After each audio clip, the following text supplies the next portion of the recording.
खबर तफसील से। शुमाल मशरक़ी रियासतों आसाम, मणिपुर और त्रिपुरा में शहरियत तरमीमी बिल के खिलाफ मुख्तलिफ तंजीमें एहतजाज में सड़कों पर उतर आई हैं। शुमाल मशरक़ी रियासतों में असर रसूख रखने वाली तंजीम नॉर्थ ईस्ट स्टूडेंट ऑर्गेनाइजेशन ने 11 घंटे की बंद की कॉल दी है। ज़राए के मुताबिक आसाम के डिब्रूगढ़ में मुजाहिरीन और CISF के जवानों के बीच झड़प भी हुई। इसमें CISF के 3 कारकुन जख्मी हुए हैं। बंद की वजह से सड़क और ट्रेन खदमात मुतासिर हुई हैं।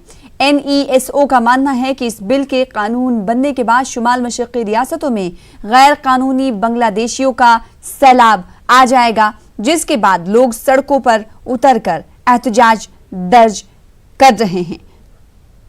तो शुमाल मशरक़ी रियासतों में आज दुकानें बंद हैं। 11 घंटे की कॉल दी गई है और जो तंजीमें हैं वो तंजीमें सड़कों पर उतर कर एहतजाज कर रही हैं। उनका कहना है कि कैब के पास हो जाने से, इस बिल के कानून बन जाने के बाद शुमाल मशरक़ी रियासतों में गैर कानूनी बांग्लादेशियों का सैलाब आ जाएगा। और एक पहलू ये भी सामने निकल कर आया कि कैब की मुखालिफत तो हो ही रही है, साथ ही कुछ ऐसे इलाके हैं जहां पर कैब की मुखालिफत की जा रही है और साथ ही साथ NRC के निफाज का भी मुतालबा किया जा रहा है। तो शहरियत तरमीमी बिल पर उधर मौलाना महमूद मदनी ने न्यूज़ 18 उर्दू से खास बातचीत की है। इन्होंने कहा है कि बिल के खिलाफ सुप्रीम कोर्ट से लेकर हर कानूनी रास्ता इख्तियार किया जाएगा। इन्होंने मजीद कहा कि हुकूमत को इस बिल के ताल्लुक से दोबारा गौर करना चाहिए। मौलाना महमूद मदनी का कहना है कि ये बिल मुल्क के आईन और हिंदुत्व के खिलाफ है। जमीयत उलमा हिंद के जनरल सेक्रेटरी मौलाना महमूद मदनी हमारे साथ हैं। मौलाना, जिस तरह से कल बिल पास हुआ, क्या कहेंगे? देखिए, हिंदुस्तान के जो आइन है, संविधान है, वो इस अंदाज से किसी भी तरह के कानून या अमेंडमेंट लाए जाने की इजाज़त नहीं देता। हम इस बात पर पूरी तरह मुत्तफ़िक़ हैं कि किसी भी आदमी को ये मज़हब की बुनियाद पर रोका जाना, आदमी को, कम्युनिटी को, ग्रुप को, ये भारत के संविधान के और भारत के रूह के, आत्मा के खिलाफ है। तो ये एक ऐसा कदम है जो पॉलिटिकल मकसद से उठाया गया है। अब पॉलिटिकल मकसद क्या है? वो ये है कि आप महंगाई की बात ना करें, बेरोजगारी की बात ना करें, नए रोजगार जनरेट होने के बजाय चलते हुए रोजगार छीनने का तस्करा न करें, आसमान से छूती हुई महंगाई का तस्करा न करें, हिंदू और मुसलमान का तस्करा करें। आपको क्या लगता है, जिस तरह से अब ये मुल्क का कानून बनने की तरफ ये बिल बढ़ रहा है, इसका क्या असर पड़ेगा? क्या NRC से इसका कोई लिंक है? जिस तरह के पार्लियामेंट में कई तरह की बातें देखिए, लोग क्योंकि नियतों पर शक है और नियत साफ नहीं है, तो हर चीज़ एक दूसरे से लिंक हो रही है। क्या होगा क्या नहीं होगा ये तो समय बताएगा, लेकिन ये तय बात है कि अगर सही काम भी बदनीयती के साथ लाया जाए तो वो सही नहीं रहता। कितना भी सही हो या कितना भी जस्टिफाई कर लें ये इसको, लेकिन वाज़े तौर पे मालूम होता है अगर ये सबको शामिल करते, कहते धार्मिक प्रताड़ना की वजह से जो लोग इंडिया आएंगे और ये शर्तें हैं, उनको सिटीजनशिप दी जाएगी, तो कौन मुसलमान है जो आने वाला है? लेकिन बदनीयती के साथ किया जा रहा है, तो इसके खिलाफ हिंदुस्तानियों को ताकत के साथ आवाज़ उठानी चाहिए। ये मुसलमानों का इशू नहीं है, ये मुल्क का इशू है, मुल्क के दस्तूर का इशू है, मुल्क के रूह का इशू है। आप बात तो कर रहे हैं विश्व गुरु बनने की, मुझे लगता है कि कुएं के मेंढक बन गए। कई लोग इस तरह की बात कर रहे हैं कि पहले NRC से मुसलमानों को बाहर किया जाएगा, फिर उनकी नागरिकता ख़त्म हो जाएगी और उनको विदेशी करार दे दिया जाएगा। देखिए, मैं अभी इन सारी बातों से सहमत नहीं हूँ कि इस तरह से हाइप बनाया जाए, इस तरह लोगों को दिल में भय और डर बिठाया जाए। बात यह है कि ये मुल्क के दस्तूर, आइन और उसके सेकुलर अक़दार और इस मुल्क की तहजीब के ख़िलाफ़ है। ये दरअसल जो इस मुल्क की एक गंगा जमनी तहजीब है, या जिसको ये हिंदुत्व कहते हैं, मैं इसको उसके भी खिलाफ समझता हूँ। क्योंकि जमीयत कहना चाहिए कि बहुत बड़ी आवाज़ है, मुल्क की आज़ादी में हिस्सा रहा है जमीयत का। क्या आप लोग इस बिल, अगर ये पास होता है, ये कानून बनता है, तो क्या आप लोग इसको रोकने के लिए इसका विरोध करेंगे? जो जितने भी तरीके हमारे पास विरोध के हैं, कॉन्स्टिट्यूशन ने, दस्तूर ने हमको दिए हैं, संविधान ने दिए, हम सबका इस्तेमाल करेंगे। ये अब देखेंगे क्या क्या होता है, किस तरह से जाया जाता है। ऑफ कोर्स वो भी एक रास्ता है और ज़रूरत पड़ेगी किया जाएगा, ज़रूर करेंगे। लेकिन अभी से क्यों कहने लगे? अभी तो हम ये कह रहे हैं कि इसको सरकार को खुद पूर्ण विचार करना चाहिए, दोबारा गौर करना चाहिए इसके ऊपर। ये कानून या कुछ भी बनाए, लेकिन धार्मिक आधार पर मत बनाए। ये हम सरकार से कहते हैं, फिर राज्यसभा के एमपी से कहते हैं कि भाई ईमानदारी से वोट करें, मुल्क के साथ खिलवाड़ नहीं करें। तो ये थे मौलाना महमूद मदनी, जिन्होंने साफ कर दिया कि जमीयत इस मामले में आगे जाने के लिए तैयार है अगर ज़रूरत पड़ी, और लेकिन वो अभी फ़िलहाल अपील कर रही है कि जो मुल्क के लीडर्स हैं वो मुल्क को बचाएं, मुल्क के दस्तूर को बचाएं। कैमरामैन दीपक बिश्ट के साथ खुर्रम शहजाद, न्यूज़ 18 उर्दू, दिल्ली। तो मजहबी तंजीमों की जानिब से मुसलमानों को इस बिल में शामिल नहीं किए जाने पर सवाल उठाए जा रहे हैं। साथ ही साथ सरकार से मुतालबा किया जा रहा है कि इस बिल पर नजरसानी करें, गौर खौज करें। उधर इस बिल की मुखालिफत भी की जा रही है। शुमाल मशरक़ी जो रियासतें हैं वहां पर बंद का ऐलान किया गया, नेसो की तरफ से बंद का ऐलान किया गया और 4 बजे तक ये बंद जारी रहेगा। हमारे साथ हमारे नुमाइंदे जुड़ रहे हैं जोरहाट से, गौतम बरुआ। गौतम, इस वक्त आपके साथ हम देख पा रहे हैं कि लोग मौजूद हैं। लगातार सुबह से हमारी नजर आसाम पर बनी हुई है, वहां पर लोग प्रोटेस्ट कर रहे हैं, कैब उन्हें काबिल कबूल नहीं है। जो लोग आपके साथ मौजूद हैं वो क्या कुछ कह रहे हैं? हाँ जरा सुबह से ही जोरहाट जल रहे हैं, आसाम जल रहे हैं और सब लोग कैब का विरोध कर रहे हैं और ये आंदोलन एक जन आंदोलन में बदल गए हैं। मैं पूछना चाहूँगा, यहाँ पर काफ़ी लोग मौजूद हैं जोरहाट के डिस्ट्रिक्ट मजिस्ट्रेट के ऑफिस के सामने। मैं आपसे जानना चाहता हूँ कि आप लोग सब कैब का विरोध करते हैं, उसका मूल कारण क्या है? देखिए, कैब किसी भी तरह से आसाम या फिर नॉर्थ ईस्ट का हित पे नहीं है। आप लोगों को शायद इंडिया का लोगों को पता नहीं है, हम लोग कई दशकों से, कम से कम 50 साल से हम लोग जो इलीगल माइग्रेंट्स है, बांग्लादेश से जो इलीगल घुसपैठिए आसाम में घुस रहे हैं, उन लोगों का इमिग्रेशन से हम लोग परेशान है। इन लोगों का इतना बड़ा तादाद पे जो इमिग्रेशन हो रहा है, हम लोग का डेमोग्राफिक पैटर्न चेंज हो रहा है। जो इंडिजिनस लोग हैं यहाँ का, हम लोग अपना जगह पे हम लोग का आइडेंटिटी हम लोग खो रहे हैं। इसलिए हम लोग बड़ा मूवमेंट किया, हजारों मतलब लोग यहाँ में पोंगू बने, पूरा अपाहिज बन गए और 855 यूथ्स वो लोग अपना जान खो बैठे, शहीद बने। लेकिन फिर भी ये जो दिल्ली में बैठे हुए केंद्र का सरकार है, सेंट्रल गवर्नमेंट है, ये लोग हम लोग का जो एक्चुअल जो प्रॉब्लम है वो नहीं समझते। जो अमित शाह है, ये बिल्कुल ये अमित शाह जो तानाशाही दिखाता है उसका दादागिरी से हम लोग मैं फिर आऊंगा आपके पास। मैं आपसे जानना चाहता हूँ कि लोकसभा में ये पास हो गए हैं, राज्यसभा में भी अगर पास हो जाते हैं तो उसके बाद आप लोग क्या करेंगे? ये देखिए, ये आसामीस लोगों के हित में नहीं आ रहे हैं, तो जैसे भी हो आप बलपूर्वक भी हम लोग यहाँ पे जाप देंगे तभी हम लोग ये मानेंगे नहीं। अभी ये जो जंगी आंदोलन यहाँ पे हो रहा है, तो आसामीस हित के लिए फ्यूचर में भी हम लोग पूरी तरह से सभी आसामीस लोगों को, इंडिजिनियस आदमी लोगों को लेके फुल प्रोटेस्ट होगा और जब तक ये कैब बातिल नहीं होगा तब तक ये मूवमेंट, ये जो आंदोलन है, ये आंदोलन चलता रहेगा असम में। जी, अभी दिखाया गया है कि यूनिवर्सिटी का जो एग्जाम है वो एग्जाम रद्द कर दिए गए हैं। जी गौतम, आपसे सवाल ये करना चाहेंगे, कुछ ऐसे जिले हैं आसाम में जहां से खबरें आई कि वहां पे वायलेंस भी हुआ है। जोरहाट में क्या कुछ ऐसी तस्वीरें देखने को मिली या फिर लोग खामोशी के साथ एहतजाज कर रहे हैं और डिस्ट्रिक्ट हेडक्वार्टर के बाहर मौजूद हैं?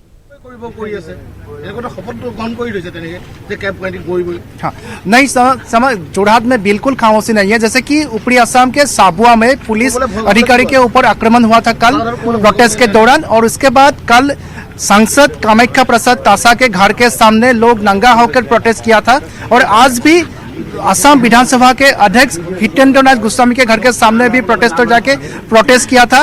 और जोरहाट के हर सड़क पर आज टायर जला के लोग बाहर निकल के आके वो प्रोटेस्ट कर रहे हैं, और ये सरकार को बताना चाहते हैं हर लोग कि वो लोग कैब नहीं बनेंगे, और उसके बाद भी सरकार का स्थिति अगर चेंज नहीं होता है तो इससे भी बड़ा आंदोलन होगा और लगातार ये आंदोलन जारी रहेंगे। मैं आसू का प्रतिनिधि, मैं उनसे जानना चाहूंगा, अगर कैब पास हो जाते हैं तो उसके बाद आप लोग क्या करेंगे? Today, NESO and ASU have called this Assam Bandh, no, or entire Northeast Bandh, opposing Citizenship Amendment Bill. Today's bond is very peaceful and entire people are cooperating. It is a clear message that we all the people of Northeast region reject this bill, because this bill will destroy our culture, this bill will destroy our civilization. ये हम लोग सब जानते हैं, लेकिन अगर ये bill pass हो जाते हैं, राज्यसभा में पास हो जाते हैं, तो उसके बाद आप लोग का आंदोलन करने का प्रक्रिया क्या होगा? Now we will protest. We will protest in a continuous way. और शायद आप लोग सब सुप्रीम कोर्ट के द्वार में भी जा सकते हैं। ये पूरा सबको पता है, आसाम का जो लॉयर का बॉडी है, ऑल असम लॉयर्स एसोसिएशन है, वो लोग पूरा इसको डिसीजन के वो लोग बोला है कि ये अनकॉन्स्टिट्यूशनल है, ये यूनानिमस डिसीजन है, ये वो हम लोग सुप्रीम कोर्ट में चैलेंज होगा और आसाम लेकिन पूरा इंडिया का खिलाफ बन जाएगा। तो ये लोगों का कहना है। गौतम, एक सवाल आप से ये करना चाहूंगी कि कैब की मुखालिफत में लोग बोल रहे थे, उनका कहना है कि ये बिल अगर पास होता है उसके बाद भी वो प्रोटेस्ट करेंगे, एहतजाज जारी रखेंगे। इस बीच जो 11 घंटे की कॉल दी गई है, उसका असर आप किस तरह से देख पा रहे हैं? अगर कारोबार की बात करें, क्या दुकानें बंद हैं? जिस तरह से मुख्तलिफ जगह की तस्वीरें हमने देखी, वहां पर दुकानें बंद है, मतलब इस बंद को पूरा साथ मिल रहा है? हाँ, असम में आज पूरा बंद है, सिर्फ सड़कों पर एम्बुलेंस गाड़ी चलते हुए हम लोग देख रहे हैं। उसके बाद सारा सरकारी कार्यालय बंद है, जितना बेसरकारी कार्यालय है वो सब भी बंद है, बैंक बंद है। एक सुनसान इलाका की तरह हम लोग देख रहे हैं असम को, जोरहाट को, और सड़कों पर हम लोग देख रहे हैं कि टायर जलाकर लोग प्रोटेस्ट कर रहे हैं और सरकार को ये बताना चाहते हैं इसके माध्यम से कि अगर कैब लागू हो जाता है तो इससे भी भयंकर सिचुएशन असम में हो सकता है। अभी तो गणतांत्रिक पद्धति से ये लोग ये लगातार आंदोलन कर रहे हैं, अगर सरकार का स्थिति चेंज नहीं होता है तो ये आंदोलन हिंसात्मक भी हो सकता है। जी, तो एहतजाजियों का यही कहना है कि अगर सरकार उनकी बातों को नहीं मानेगी, इस तरफ कान नहीं धरेगी, तो एहतजाज में शिद्दत लाई जा सकती है। हमारे नुमाइंदे गौतम बरुआ जो कि जोरहाट से जुड़े हुए हैं, जोरहाट से उन्होंने तफसील से तस्वीरें भी दिखाई और लोगों से बातचीत की, और लोगों का यही कहना है कि सरकार इस बिल पर दोबारा गौर करे और साथ ही साथ अगर ये बिल राज्यसभा से भी पास हो जाता है तो साथ ही साथ इन तमाम लोगों की तरफ से इंतबाह दिया गया कि इस एहतजाज में मजीद शिद्दत लाई जाएगी। बेहद शुक्रिया हमारे साथ जुड़ने के लिए गौतम, और तफसील से जानकारी फराहम करने के लिए। उधर ऑल इंडिया मुस्लिम मजलिस मशावरत के सदर नवीद हामिद ने कहा है कि शहरियत तरमीमी बिल फिस्तायत की अलामत है, ये बिल मुल्क के आइन की रूह के खिलाफ भी है। न्यूज़ 18 से गुफ्तगू करते हुए नवीद हामिद ने कहा कि मुल्क में नफरत की सियासत की जा रही है। यानी कि सिटीजनशिप अमेंडमेंट बिल कल लोकसभा से पास हो गया है, 311 वोट पड़े सिटीजनशिप अमेंडमेंट बिल के हक में, और इस तरह से अब ये राज्यसभा में जाएगा और उसके बाद मुल्क का कानून बनेगा। पूरे मुद्दे पर बात करने के लिए हमारे साथ ऑल इंडिया मुस्लिम मजलिस मशावरत के सदर नवीद हामिद साहब मौजूद हैं। हामिद साहब, ये जो बिल आया है आप लोग कैसे देख रहे हैं, क्योंकि कहीं ना कहीं सेंट्रलाइज तौर पर मुसलमान हैं? देखिए, जैसे कल बहुत सारे लोगों ने कहा और बहुत सारे लोग पहले से भी कहते रहे हैं कि ये बिल जो है ये फासीवाद का एक सिंबल है, ये इंडियन कॉन्स्टिट्यूशन के ख़िलाफ़ है, ये भारतीय सभ्यता के ख़िलाफ़ है, ये यहाँ जो ट्रेडिशंस हैं, इंडियन ट्रेडिशंस हैं, उसके ख़िलाफ़ है। आप एक कम्युनिटी को उसके धर्म के आधार पर टारगेट सिर्फ नहीं करना चाहते, बल्कि देश के अंदर आप द्वेष की राजनीति कर रहे हैं, और आपका पूरा एजेंडा जो है अल्टीमेट मुल्क के लोगों को ये बस समझने की बहुत ज़रूरत है कि आपका इन लोगों का एजेंडा जो है वो इस देश के अंदर धर्म युद्ध कराने का एजेंडा है। कैसे होगा धर्म युद्ध? आप इतना बड़ा इल्ज़ाम लगा रहे हैं। ये ऐसे होगा कि जब आप मुल्क से एक बड़ी तादाद को उनकी शहरियत से महरूम कर देंगे तो आप समझते हैं कि अनरेस्ट नहीं होगा। लेकिन ये बिल तो शहरियत देने के लिए, शहरियत छीनने के लिए नहीं है। ये बिल बुनियाद है एनआरसी की, ये बिल बुनियाद है एनआरसी की। तो मैं ये समझता हूँ कि इंटरनेशनल कन्वेंशन के खिलाफ भी है। आज अमेरिका के एक रिलीज फ्रीडम के इदारे ने बोल दिया कि हम इसके खिलाफ हैं। दुनिया खामोश नहीं रहेगी। ये कोई 1930s का जर्मनी नहीं है। क्या डर आप लोगों को सता रहा है, क्या खदशा है? देखिए, डर हमें कुछ नहीं है। डर हमें भारत का जो पूरा एक आइडिया है उसके ऊपर ये हमला है। अगर ये लागू भी हो रहा है, कुछ लोगों को शहरियत मिलती है, तो मुसलमानों को कैसे नुकसान हो रहा है इसमें? भाई, आप धर्म के नाम पे तो आप किसी को शरीयत दे नहीं सकते ना। धर्म के नाम पे कैसे शरीयत दे सकते हैं? कल अमित शाह ने साफ तौर पर कहा कि ये मुल्क की माइनॉरिटी के खिलाफ नहीं है। और उनके कहने से क्या होता है? उनकी कहनी और करनी में कितना फर्क है आप जानते हैं। उनकी किसी बात के ऊपर कोई भी जो सभ्य नागरिक है इस देश का वो मान नहीं सकता। वो भक्त तो मान सकते हैं उनकी बात को। अब आप लोग क्या करेंगे, क्योंकि बिल तो एक तरह से मुल्क के कानून बनने की तरफ बढ़ रहा है ये? भाई, वो तो उनके पास ब्रूट मेजोरिटी है लोगों की। उनके पास, मैं ये समझता हूँ कि देश के लोगों को, आम नागरिकों को, जो पार्टियां भारतीय जनता पार्टी और संघ के एजेंडे को पार्लियामेंट में सपोर्ट कर रही हैं, लोक जनशक्ति पार्टी, जेडीयू, बीजेडी, एआईएडीएमके, उनमें जो मुसलमान लीडर हैं उनका घेराव करना चाहिए। उनसे पूछना चाहिए कि वो कहाँ खड़े हैं। ये मामला कोई आसान मामला नहीं है। क्या आप लोग सुप्रीम कोर्ट जाएंगे? बिल पास होगा तो हमें क्या, बहुत सारे लोग जाएंगे सुप्रीम कोर्ट, और जाना चाहिए। सुप्रीम कोर्ट में भी बात रखनी चाहिए। और ये आप समझते हैं कि बिल पास होने के बाद अगर सुप्रीम कोर्ट का फैसला आ गया तो ये बात खत्म हो जाएगी? क्या बात खत्म नहीं होगी। ये पूरे अंतर्राष्ट्रीय तौर के ऊपर भारत की छवि धूमिल होगी। इस छवि को धूमिल होने से बचाना है तो इस बिल को रोकना है और उसके खिलाफ देश में एक देशव्यापी आंदोलन करने की जरूरत है। बहुत बहुत शुक्रिया। तो ये थे नवीद हामिद साहब, जिन्होंने साफ तौर पर कहा जो पार्टियां, खासतौर से जो सियासी पार्टियां जेडीयू, बीजेडी, इस तरह की जो पार्टियां हैं, आईएमडीएमके है, उनका मुस्लिम लीडर्स को, उनके मुस्लिम लीडर्स का मुसलमानों को घेराव करना चाहिए। कैमरामैन दीपक बिश्ट के साथ खुर्रम शहजाद, न्यूज़ 18 दिल्ली। कांग्रेस के सीनियर लीडर राशिद अल्वी ने कहा कि शहरियत तरमीमी बिल आइन के खिलाफ है। राशिद अल्वी से बात की हमारे नुमाइंदे पवन गौड़ ने। बातचीत करने के लिए हैं कांग्रेस के वरिष्ठ नेता राशिद अल्वी साहब। सर, कल लोकसभा से नागरिकता संशोधन बिल जो है वो पास हो गया है, लेकिन सरकार ये कह रही है किसी के खिलाफ नहीं है। देखिए, अगर ये खिलाफ नहीं होता, आसाम के अंदर एनआरसी के अंदर 18-19 लाख लोग हैं जिनको लिस्ट से बाहर रखा गया है। उसके अंदर एक बड़ी तादाद हिंदू कम्युनिटी की है और मुस्लिम कम्युनिटी की भी है। इस कानून के मुताबिक तमाम हिंदू कम्युनिटी को नेशनलिटी मिल जाएगी, लेकिन मुसलमानों को नहीं मिलेगी। तो ये किसके खिलाफ हुआ और किसकी हिमायत में हुआ? ये तो साफ है। ये एक दुर्भाग्यपूर्ण है, संविधान के साथ मजाक है और इतिहास का एक काला दिन है जब पहली बार ऐसा हुआ है कि नागरिकता धर्म के बुनियाद पे दी जाएगी। देश की आज़ादी की लड़ाई जिन लोगों ने लड़ी थी उन्होंने कभी सोचा भी नहीं होगा। सरदार पटेल को तो नरेंद्र मोदी जी बहुत मानते हैं। सरदार पटेल ने कभी सोचा नहीं होगा कि ऐसा वक्त भी देश के अंदर आएगा कि जब धर्म की बुनियाद पे नागरिकता दी जाएगी। ये दुर्भाग्यपूर्ण है और मैं इसकी निंदा करता हूँ। सर, कल जब गृह मंत्री संसद के अंदर बोल रहे थे तो उन्होंने कहा था कि देश का विभाजन जो था कांग्रेस ने वो धर्म के आधार पर किया है। उन्हें इतिहास पढ़ना चाहिए।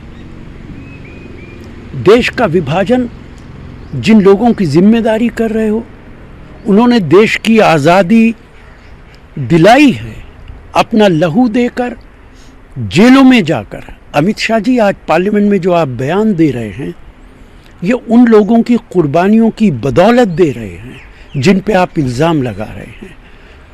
पाकिस्तान बना, इस्लामिक स्टेट बना, लेकिन कांग्रेस पार्टी ने इस देश को सेकुलर देश बनाया था। पाकिस्तान धर्म की बुनियाद पर बना था, हिंदुस्तान धर्म की बुनियाद पर नहीं बना था।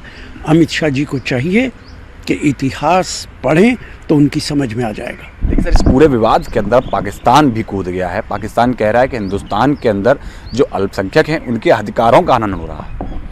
देखिए, मैं कहूँगा कि पाकिस्तान के कूदने से फ़र्क नहीं पड़ता है। पूरी दुनिया में हमारी इमेज ख़राब जाएगी। पाकिस्तान तो हमारी एक एक गलती का फ़ायदा उठाएगा, पूरी दुनिया को बताएगा, और ये जो कानून है ये देश की इज्जत दुनिया में घटाएगा। धन्यवाद हमसे बात करने के लिए। कैमरा पर्सन सत्यप्रकाश के साथ पवन गौर, नेटवर्क 18 दिल्ली। कश्मीर के लेफ्टिनेंट गवर्नर के मुशीर फारूक अहमद खान का कहना है कि तमाम सूरत-ए-हाल का जायजा लेकर मरहलेवार तरीके से सियासी कैदियों की रिहाई अमल में लाई जा रही है। न्यूज़ 18 के साथ खास बातचीत के दौरान फारूक अहमद ने कहा कि किसी सियासी जमात को सियासी सरगर्मियां अंजाम देने से रोका नहीं गया है। खान ने कहा कि सिर्फ इस बात का ख्याल रखा जा रहा है कि कश्मीर में किसी तरह हालात ना बिगड़ जाएं। पॉलिटिकल प्रिजनर्स से हमने देखा कि 3 chief minister, former chief ministers, वो बांधा एक sitting parliament member doctor Farooq Abdullah, वो भी अभी अरेस्ट हैं। कुछ लोगों को छोड़ दिया गया है। तो बाकी के जो पॉलिटिकल प्रिजनर्स हैं जिन्हें अरेस्ट किया गया है या हाउस अरेस्ट रखा गया है, कब तक ये उम्मीद है कि उनको छोड़ा जाए ताकि जो एक्टिव डेमोक्रेटिक प्रोसेस है जिसमें वो हिस्सा लेना चाहते हैं वो शुरू हो जाए? कि ऐसा है कि ये एक कंटिन्यूस डायनेमिक प्रोसेस है कि हम देखते रहते हैं कि कौन से लोग छोड़ने हैं, किन लोगों को रोकना है, और इसका रेगुलर रिव्यू चलता रहता है। तो उसी रिव्यू के चलते हुए ही उनको बारी बारी छुट भी रहे हैं। वो आपने देखा पिछले दिनों, कल भी कुछ लोग छुटे। तो उस तरीके से ये जो प्रोसेस है ये कोई एट रैंडम नहीं किया जा रहा कि बस आज हमारा मूड आ जाएगा, अच्छा जी मिस्टर ए को बाहर भेज दो, मिस्टर बी को अंदर ले लो, ऐसा कुछ भी नहीं है। हर एक डेटन्यू के बारे में पूरा रिव्यू लिया जाता है और फिर उन्हें रिलीज़ किया जाता है, और कई मरतबा कुछ लोगों को पकड़ा भी जाता है इसी तरीके से। इस तरीके से चलते हुए जैसे आप कह रहे हैं कि इनको छोड़ना कब तक मुमकिन होगा, और ताकि ये पॉलिटिकल एक्टिविटी वहाँ पे चले, तो पॉलिटिकल एक्टिविटी इन 20-25 या 50 या 100 लोग जो अंदर हैं इनकी वजह से नहीं रुकी हुई है। इन हर एक पार्टीज जिनका आपने जिक्र किया उनके मैक्सिमम सीनियर लीडर्स बाहर हैं, तो नोबडी स्टॉपिंग देम, कोई उनको रोक नहीं रहा कि वो अपनी सियासी जो सरगर्मियाँ हैं वो करें। हमारा सिर्फ इतना ही है एडमिनिस्ट्रेशन का कि उनकी सरगर्मी ऐसी नहीं होनी चाहिए जिससे जो इसका वादी का, ख़ास तौर पर कश्मीर वादी का जो वातावरण है वो ख़राब हो। लेकिन पाबंदी ये नहीं है कि आप जाकर अपना पॉलिटिकल काम ना कीजिए, आप बड़े आराम से करते हैं और करते भी हैं। अक्सर उनकी मीटिंग्स की और ये वो सबकी वहाँ पे रिपोर्टिंग हो रही है।